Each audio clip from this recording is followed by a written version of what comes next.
Welcome to Stream Detroit. It's the Big Digital Thinkers. My co-host Brad Fox is here. He's the good-looking one. I'm Mike McClintock. I'm the very quick, agile person. We're here today with Ryan Landau, the founder of Repurpose. And what are you? Are you the smart one? Potentially smart. I'm just trying to be like Brad one day at a time. Yeah, I know. It's but he is good-looking. It's hard to beat Brad Fox, Brad Pitt. Right, that's what I was thinking. The official Brad Fox. Separated at birth? I'll let you decide. Maybe, perhaps. So we're here at WeWork, our first episode that we've ever done here at WeWork, right down the street from where we've done many of our others. It's a great place here on Woodward Avenue at Clifford Street. So we're real happy to be here. And your new startups, this is the home for your new startup in here, Repurpose. This is the official home, and I also believe when WeWork launched about 60 days ago, I think we were the first startup to launch at WeWork Detroit. That is fantastic. So tell us a little bit about Repurpose. What's going on? What's the story with that? For sure. So we launched Repurpose about 60 days ago, and the thought of Repurpose is how do we create a platform for startup and technology companies and for professionals that are looking to get involved to work at a tech company or a startup company. And so they come onto our platform and meet, and we match people based on what I sometimes call like the easy things, which is compensation, location, skill set, but we also match people based on culture fit. And so as anyone is hiring or anyone looking for a job, they always talk about how culture fit is important, but there's not like a job board or portal or marketplace out there that's matching people based on culture fit. So we're trying to do that. Okay. We just started. So how's that work? How do you match on culture fit? Is it like the Pandora for...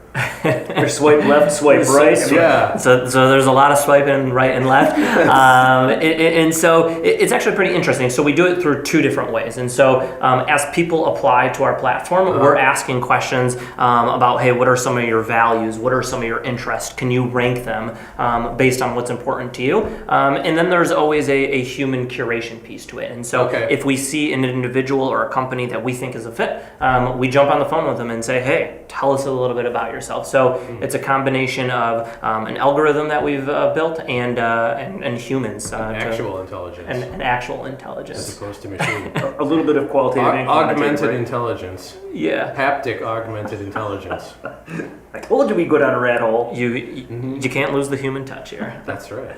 So what was you've done this, you've been in the startup world for a long time. What was the inspiration for Repurpose, and where was there a personal experience that you had working in the startup world that kind of inspired this idea? What was the eureka or aha moment for you? The eureka? I haven't heard that word in a while. Can you spell that, Brad? Not to put you on the spot. No, I can't. All right, I know cool. that there's an E and a U in Eureka, but I can't spell it. All right, cool. Well, I really appreciate that word. Bathtub all the time. Eureka. All right, cool. I'm going to add that to my vocabulary. Your vernacular. To my another good word. So, all right, back on topic to how did Repurpose form? It's something interesting that we've been doing in Detroit for a while, as in people have been interested in getting involved in Detroit startups, and people that are from Michigan but maybe living in other parts of the country want to get involved with the scene, and there was never like a central portal for people to come to get involved with these type of companies, or on the flip side, for companies I would say sometimes there's a talent issue, as in they're like, all right, we're fast growing, we're here in the Detroit Ann Arbor area, we're looking for people, where is everyone? And so it was like, how can we make a platform that can those two disconnected parties really bring them together? So do you work primarily with full-time employees or companies and or people who are looking for full-time employment? Are you also looking for contractors, or are you agnostic in that regard? Good question. Today we're primarily focused on full-time work, but we are eventually, it's in the roadmap to launch out contractors, because it's something that we see is kind of the freedom of contractors is only kind of going up, and people are looking to do more style of that work, and so that'll be something that happens in the next 6 to 12 months. So you started your previous company, Chalkfly, here in Detroit. What is it about Detroit that you find very unique in the startup landscape, and why do you continue to choose? I mean, there's a lot of places you could go. You could go to Chicago or New York or L.A. or Baltimore. There's a lot of places. Seattle. Why Detroit for you? What is so? Baltimore? What is so? Or Smaltimore, some people call it. Baltimore. They got good crab cakes in Baltimore. They have extremely good crab cakes. So why Detroit? What is the compelling part to you about Detroit? Is it hometown? Is it just the spirit of the vibe that's going on here? So I think there's a few things that are interesting about Detroit. I think one of them is Detroit, first of all, even before we talk about technology and startups, Detroit is an international brand that people know like all across the world. And so if you ask someone, that's from anywhere and saying, hey, can you name a few cities, in the US, Detroit typically would be on that list somewhere. And so when do you get to be a part of a time where you get to reinvent and rebuild an American brand? And so I think Detroit is special. One, because yes, I was born here and this is my hometown and I feel a connection. But when do you get to be a part of a city that's going through this type of rebirth? And I think it's a time frame that is exciting now. Will it be exciting in 10, 15 years from now? For sure. We'll probably be one of the major cities that's attracting young people to this urban core. But I think now is the specific time that's really interesting, because now is when the rebirth is happening. Now are when things are launching. I mean, the M1 rail to new retail to new businesses. And so I think specifically just being a part of Detroit today, that's the thing that's the most interesting to me.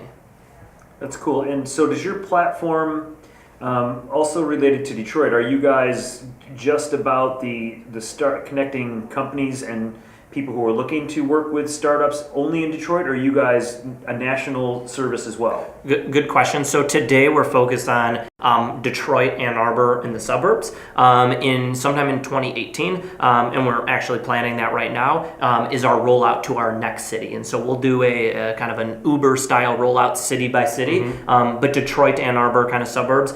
Southeast Michigan is our first region, and the reason we're doing that style of rollout, similar to Uber, you have to have density on both sides of the platform to work. And so we're starting here in 2018. We'll continue to roll out a few new cities. That's cool. All it requires is capital, right? All it requires is capital, a little love. I heard a rumor it's Paducah, Kentucky. Paducah, Kentucky. Is that the next? Potentially. It's okay. Yeah, I love Paducah. I've never been to Paducah, but I like the way that it just sounds. There's a great bar in Paducah. If you've not been there. I've been to Paducah. What were you doing in Paducah? I was driving through. It's halfway. It was halfway between Chicago and Atlanta, so we stopped. Yeah. And there was a bar, which was in a barn, and it had a dirt floor. Yeah. Ooh, sounds fun. Did you dance? There was a lot of dancing going on. There was a lot of craziness going on. But if you ever get a chance, you should stop in Paducah and look for a big barn. Paducah, Kentucky. Paducah, Kentucky is on our roadmap now. Mm-hmm. Yeah, absolutely. Thank you for your suggestion. Top five. So how did you get started with this idea? So did you have a background in recruiting? Have you done that before, or did you know some people, or did you just decide, I think it's time to make the next LinkedIn? Something's wrong here. We got to fix this. Hiring's broken. Maybe. I mean. Yeah, because I think it is, and I like what you're doing. I think it's an interesting concept. How did you come up with it? I think for myself, kind of been on both sides of it. So for the last 5 years, I've been a part of a few different technology companies, and so we were always hiring and always saw that need for we need a platform to do what we're doing. So we kind of invented this for ourselves. And then on the other side, as being an individual and hearing about friends and family members that are looking for jobs, it's always it's a pain in the ass, and it's like, oh Jesus, I got to go look for a job, and it's always stressful. There's not a good resource to talk to people that are unbiased and that are friendly. You could go on job boards like Monster or Indeed, which are, I don't want to say scrapers. They just have everything in the world on there, nothing curated to you. And so for us, it was a pain that we saw, but it was a pain that kind of from our networks we're feeling the same thing. So it's basically just startups, and is it Yeah, so today we just focused on startup and technology companies. Mm-hmm. The few ways that we grow are one, which we discussed before, is by going to different locations. So where do we go by city, and then maybe eventually we can launch in different industries. So today we're focused on technology and startups. Right. That's based on what we know. Could we launch in another sector? Absolutely. Plus, it attracts people to it. I mean, if it was everything, then we've got that everywhere, right? So it's a market that people want to go into. It's sexy. Like you said, there's a problem with the buy side of it. They can't find the people, and it's ironic, but the people that are trying to break into this kind of world down here, that are trying to break into these technology companies that maybe have all those skills, don't know how to do it. Where do you start with it? It's a tough thing to do. Yeah, it's a tough thing, and the interesting part about it, even though we're completely branded towards tech and startup companies, we have just actually today a large bank apply to our platform, and I reached out to them and shared with them, hey, this is not really a perfect fit, and they said, hey Ryan, we're not even looking. I mean, if we could hire people from your platform, that would be great, but we're trying to reinvent ourselves as this kind of older bank that's been a bit stagnant, and how do we take lessons learned from technology and startup companies and apply that to our own culture? And so by primarily focusing on one thing, that's interesting. As a byproduct, we've been attracting actually other industries. Well, that would be an interesting way, I think, as a bank, as an example. Not all banks are, stodgy old companies, right? But for them to have an opportunity to change people's perceptions about their brand through your platform, that could be an interesting play someplace down the road. But that takes a lot, especially if, from having worked in kind of marketing and sales. If somebody comes to you and says, "I want what you have," and you have to say, "Thanks, but no thanks." Right. That's challenging. It's tough, and it's good that you're kind of sticking to your guns. As to what you guys are right now. For sure. I mean, look, it's definitely, when you launch a company, it's hard to say no to a customer. But we're saying no based on not only just our business, but we have a couple hundred candidates that apply every single week. And so we know what their interests and what they're looking for. And so we're just kind of representing them the best that we can. And how are you guys promoting yourself? Obviously, you're only 60 days old, right? As of today's date. So how are you guys? What is without revealing your innermost secrets, what are some of the things that you're doing to kind of promote yourself? I mean, obviously you have the launch party coming up and your website. Let's talk about that really quick. But it's repurpose.co. Is that correct? That is correct. So you have your website, and 60 days in, how are you guys thinking about promoting yourselves and letting people know, hey, the doors are open? Yeah, so today the two biggest drivers of traffic by far are, one, I would say referrals. And so people saying, hey, I found this platform and I want to recommend you. And so we recently launched a referral program. So Brad, if you were to recommend a friend or a family member to get a job on Repurpose, and they landed a job, we would pay you $500. And so, there you go. Thank you for coming, everybody. I recommend anybody I can. I only have one friend. You have two. You have twice as many as I. So I don't double the amount of friends. So together we have three. $1,500. Yeah, there we go. So referrals is, I would say, by far the biggest driver of traffic, and then the second I would say is content marketing. And so we put out interesting content. Yes, some of the content is about us, but we've actually seen the most successful content has been when we talk about, hey, these are the best places to live in Detroit. Right. These are some of the companies that recently raised money. And so when we shine light on this region, it obviously helps those companies that we're shining a light on, but as a byproduct, it's also helping us too. So you get to promote the companies as a brand, not just to sell their product, but just as to sell their culture, and promote their culture. That's kind of a fun thing to talk about. So who's fun to talk about right now? I mean, who are you representing at this point? Yeah, so we have about 50, 60 different companies, and one of the companies that I would talk about. That's a lot. We're trying to one day at a time here. For 60 days, that's a lot. Yeah, so we're trying to move a little bit. So we one of the companies that's been very successful on our platform is a company called Lunar. And interesting story about them. So first, they're not even from Detroit. They were based in San Francisco, and were turned on by what's happening happening here in Detroit. So they picked up their business, they moved from San Francisco to Detroit, and now they're here and actively hiring. And they're in the mobile space, and do kind of a pay-as-you-go kind of cell phone. And instead of paying your typical, for my iPhone, I think I pay like $100 a month. Right. And so they pay, there's zero monthly fee, and it's kind of like pay for what you use. And so they're an interesting company that's raised a bunch of money, that's growing quickly, and has found a lot of success. And they on our chose platform. Detroit. And they chose Detroit. And so they're using you as a great platform, as a great way to a means to kind of connect with people who are looking to join a company like Lunar, right? People who are not necessarily want to go into banking or being an accountant or something like that. They want to be something part of this, not only startups, but part of this scene that's happening in Detroit. For sure, yeah, and it's interesting. I would say I think it's about 40% of the traffic from the talent side that we get are people that are from Michigan, but living in other places of the country. Ooh, that's fascinating. And so it's people that are saying, all right, like Ryan, repurpose. We know something's going on here. Right. We're applying to your platform because we're living in other places in the country because we thought trying to come home. Yeah, Detroit had nothing, and we are trying to come home, and so we try to help them out a little bit. That's awesome. So they went to college here. They could be from Royal Oak, living in Paducah. It's a huge technology. Massive. In Paducah. Why would you ever want to leave Paducah? Well, that's going to be a challenge. But with your platform, you could get people. The exodus from Paducah could happen. I don't know where I'm concerned about Paducah. Really? Yeah. Yeah. Well, it is. It's a competitor, but I think you could probably get some people there. Is it mostly technology people on the platform, or is there marketing people involved, or is it? Is there hackers and hustlers? I guess is the question. He just called me a hustler. Did you see what he just did? Yeah, dude, that was a little bit of a. Yeah, but he's a hacker. All right, well, for after this, we'll duke it out. Yeah, there's a few more wrestling. things to discuss.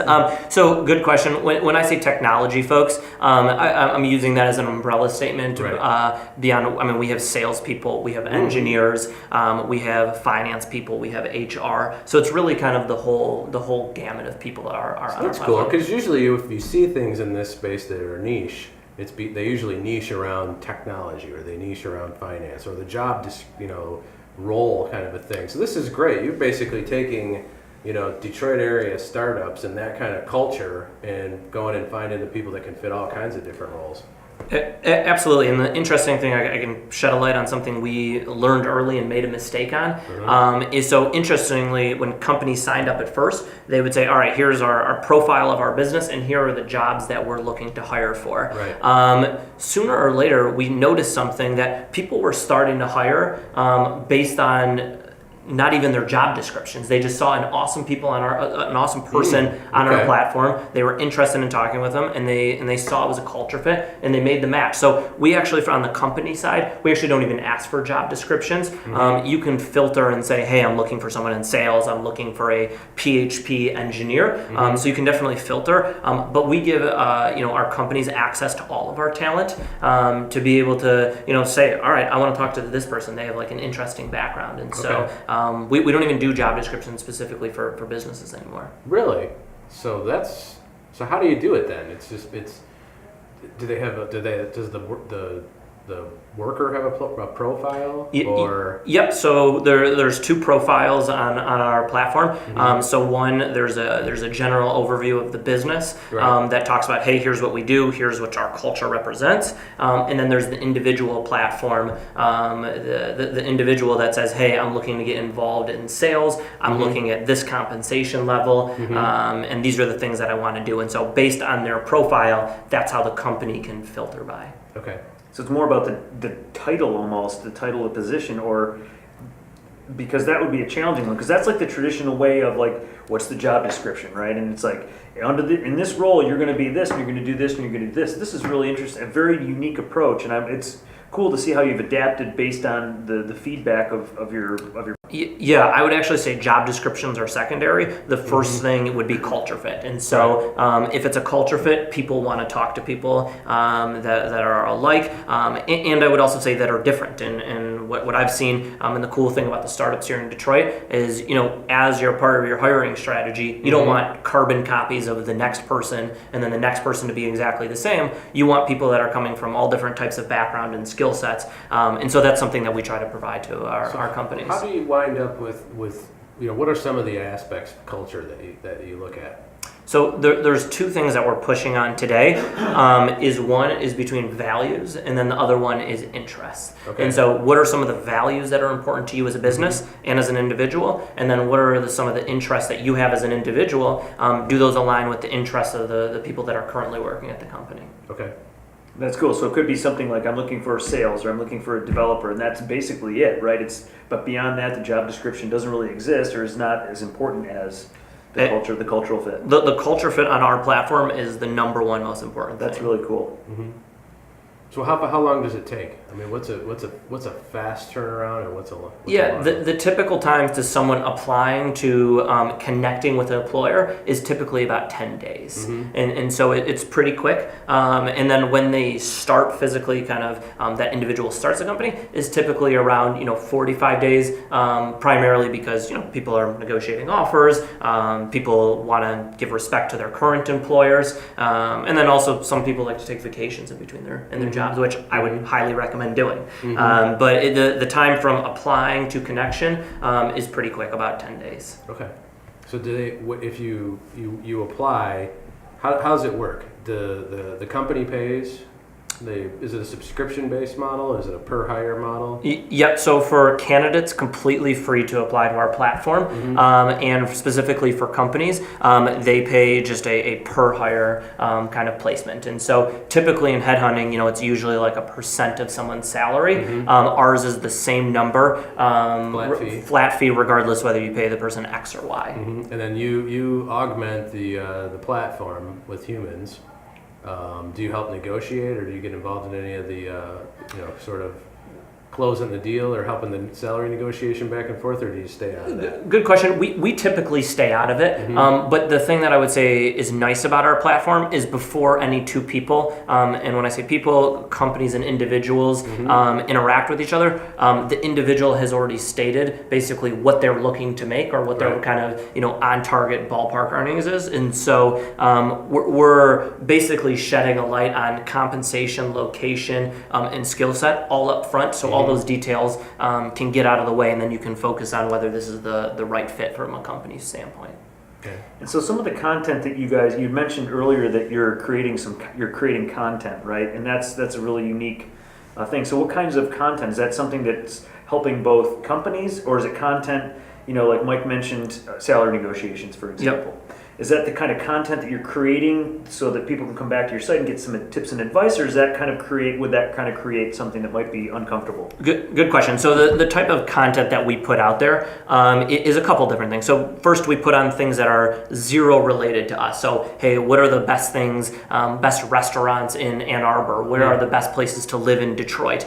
Because at the end of the day, everyone from who I'm talking to are looking for the same things. I'm looking for a great job and a great place to live, and ideally I'd like to be in an urban core. And so we put out content around that.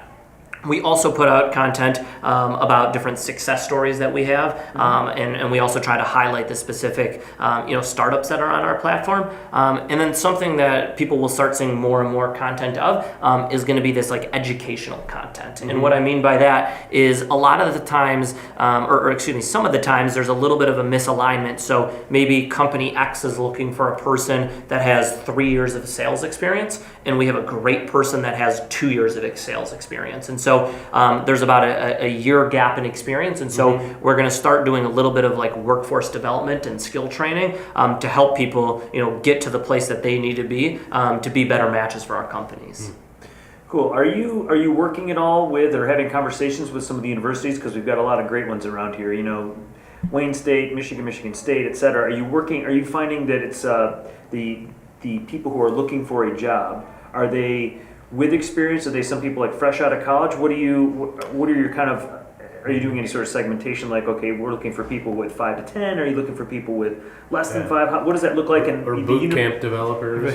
Yeah. The typical people that we place on the talent side are individuals that I would say have 2 years of experience and have about no more than 10 years of experience. So kind of like in that range. So that's the kind of the specific individual. And then from a role perspective, we get, again, salespeople, engineers, marketing people, the whole gamut. And then on the company side, the typical profile, I would say, are companies that have raised at least $1 million. And from an employee count, our probably smallest company has probably 20 team members. And then we have some companies that have 500 to 600 team members that have raised $50 million. And so all, we call them startup technology companies, but all have raised some venture funding and are growing quickly. So it's not like, 2 guys with a laptop or something like that just yet. What's wrong with that?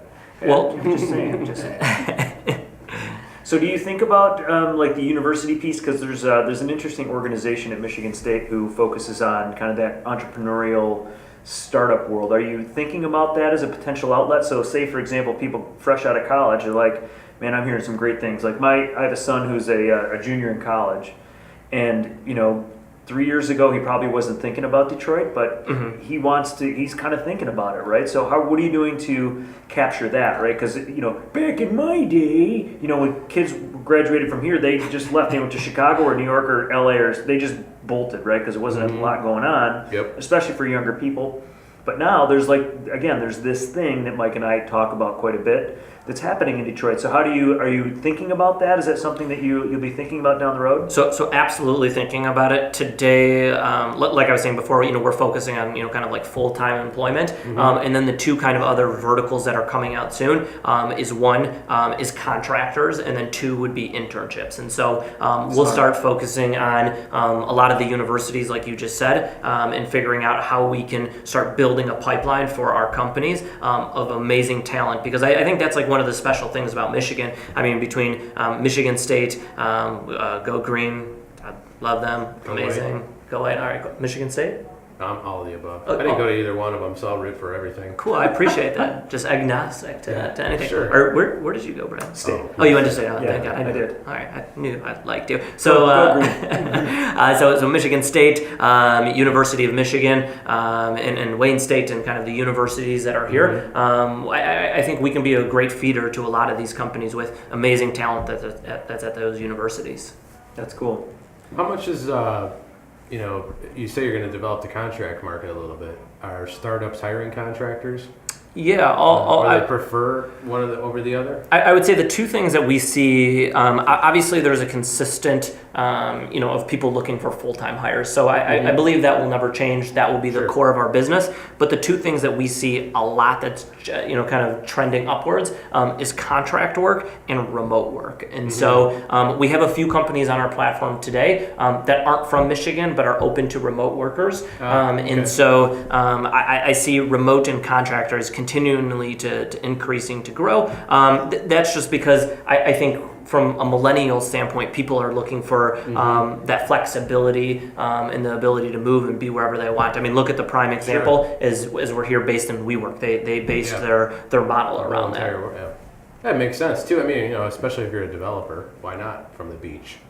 I mean, you could. I mean, come in for a meeting every once in a while. Meetings are useless. You do that anyways, Mike. I'm going to be there tomorrow. I'll be at the beach. I'll be working maybe I won't be working. No, I'll be working. Yeah. All right, count me in. Yeah. I can't wait. Is remote a big thing now?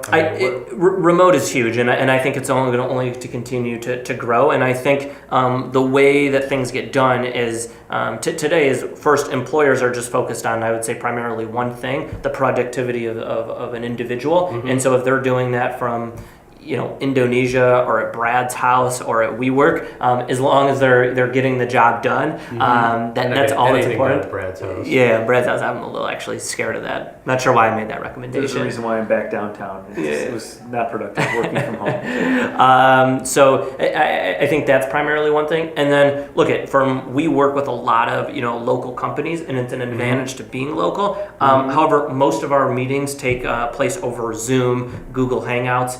and so you're able to connect with people. You don't need to be face to face anymore. You can do it over. There's some amazing video conferencing and technology that's out there that can really What's better, Zoom, GoToMeeting, or Google Hangouts? What's the definitive answer? Wait, let's not forget about Uber Conference. Let's throw that one in there. Well, Uber yes. Conference. They have good hold music.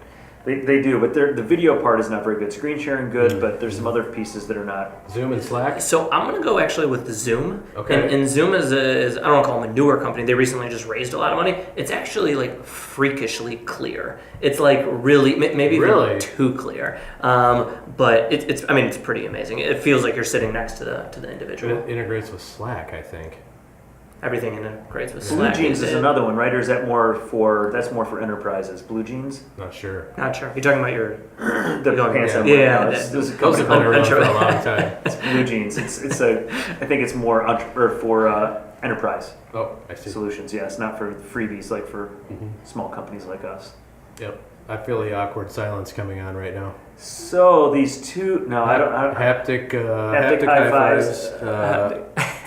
So down the road, what do you? So we talked about some of the things that you're thinking about down the road. What are some other things that you're thinking about? Not to open up the kimono too much on your future plans, but what are some of the things that you and your coworkers are thinking about? Yeah. So for us, one of the things that we continuously to see is like when people build software companies, there's like more and more features and functionalities that they try to put out there. Like our roadmap, there's definitely, and I'm happy to share those, what we're trying to do, but we are trying to actually build like the simplest platform possible, and be super straightforward. And we want to continue to invest in things. This is like kind of our motto. Let's continue to invest in things that don't go out of style. And so we believe that matching individuals, companies and individuals will never go out of style. So we're going to continue to invest in that. We might not have the sexiest platform ever, but we want to continue to invest in making those connections. And we also see, like from a preferences standpoint, every time a new technology puts another preference on that, it only just makes it for the user to have to think about, all right, what decision do I want to make? And so we try to eliminate all decisions,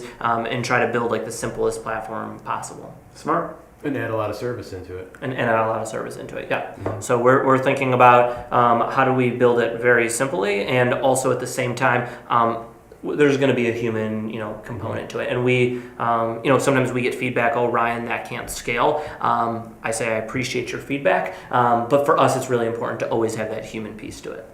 Well, there's a lot of service businesses that are based on technology around here that can scale. I think it's pretty obvious what's happening downtown and whether or not that's a technology company or a service company. But if somebody says that services doesn't scale, I don't buy that. If you've got the right combination of both platform and service, it definitely scales. Sometimes some of the biggest companies in the world are based on that model. 100%, and I think sometimes in like the VC, kind of startup world, and you think about Silicon Valley, like I think some of that, gets like a little missed. I had a call with an investor. This was about 2 weeks ago, and he said, Ryan, we're not going to invest in your business. And okay, I hear no a lot, which is totally fine. It's all about getting back up. And I said, do you mind sharing like why you're not investing, and kind of what was your feedback? And he said, Ryan, I love your business. I love you. I think your team is great, but we're not investing in it because we don't see this being $1 billion company. We only see this being a $500 million company. And I hang up the phone with him, and I go, when the F did $500 million not become like a lot sucking? When did that start sucking? Yeah, when did that start sucking? You're just making shit up anyway. Yeah, exactly. I mean, these are all like projections. 772 million I can see, but yeah. And so I think there's a little bit of there's somewhere that's misalignment somewhere where in the world that 500 million didn't become. You're never going to be able to do services and a technology platform and get to the point where you can buy a professional basketball team. Yeah, I mean, or two. Right. Look, at the end of the day, I mean, what we would deem success is if we can be around delighting our customers, making them happy, making our individuals that are finding jobs find purpose, not only within their job, but being happy because you're at work so much. Yeah. And at the end of the day, for our specific team members, we're building a company, look at where they can work, play, and live with and do what they want to do. And so I would openly say, and I've said this to investors before, we are not trying to create the next Facebook because of the odds of that, and building and strategizing towards that. The odds are so small, and so why would we play towards those odds? Facebook wasn't trying to make the next Facebook. Yeah, I mean they launched in one college town and then one city to city. I think they were just trying to get laid. I think that's really what it really came down to, and it just turned out to be $1 billion thing. That took a turn. No, that was right down the middle. Yeah, that was literally yeah. So I know that you've Come on now.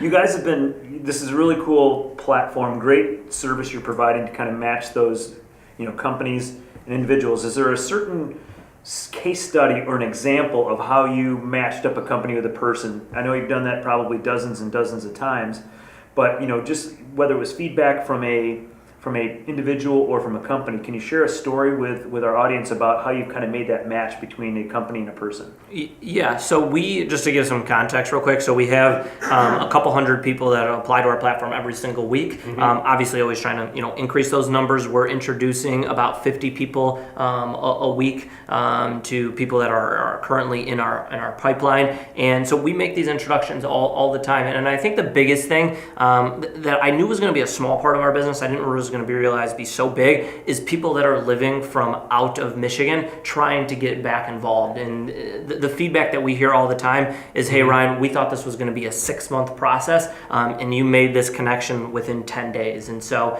wow. I think the ability to move quickly, and the ability also, which we haven't talked about, is to a user have confidence and know that they have privacy onto our platform is really important. So one of the things that I would also say is, as an individual applies to our platform, one of the sections that we have in there is what companies would you like to block. And so if you want to put your current employer on there, or there's other people that you don't want us introducing you to, please fill that out, and that's important to us. And so we take privacy very seriously, and want to be a trusted advisor for individuals and for companies. That's really cool. What's one local company, one new startup that nobody's heard of yet? Oh, I got a good one. Yeah. So another one is a company called Jonesy. Jonesy. Again, these people moved from out west, came back here. Another chooser of Detroit, and they're basically... I choose choice. That's a good facial expression. So Jonesy. So Jonesy, basically, their theme is rent anything. So let's go back to Brad again, because I love using him as an example. Right. Let's say he has a canoe that he wants to rent to a friend, but doesn't want to sell his canoe. You could rent your canoe, your car. Maybe you have a piece of cool technology that you want to rent to someone, but you don't want to sell it. And so they basically give the ability for any individual in the world to rent anything that they want, and for users to come on and basically rent things from individuals that they typically would not have access to. And so really cool company. They're here now? They're here in Detroit. Wow. I hadn't even heard of them. That's like, that concept is, there's a lot of examples like that, but if you think about using like the canoe example, and you could use the same canoe, probably sits in your shed or your garage or your backyard 99% of the time. Yep. It's just underutilized. It's almost like cars. If you think about what's happening with car sharing, ride sharing, the reason why it's becoming so popular is because it's being made easy to do that, but your car sits in a driveway or a parking lot probably 95% of the day. So why not make something out of it? Why not increase your utilization? It's exactly like Airbnb, Uber, Correct. All these things. So now they're just making the things at your house. You can rent anything, and the best part about Jonesy is their mascot is a pineapple. That makes all the sense. Yeah. What? You could. So I have no idea why, but it's a rent out pineapple. your tap dance shoes. Maybe they just had an affinity for SpongeBob or something. Yeah. You should bring them on the show. Yeah. They're good people. Matt, he's a good guy. Yeah, good to know. Yeah. Well, that's fun stuff. Well, thanks so much for sharing everything about your new platform here. Appreciate it. Thanks for coming on the show. Cool. Well, I appreciate you having me, and thanks. All right. And website, one last time, is repurpose.co. Awesome. Thank you, We'll be Ryan there. Landau. Thank you very much. Thanks, guys. All right. And we're clear.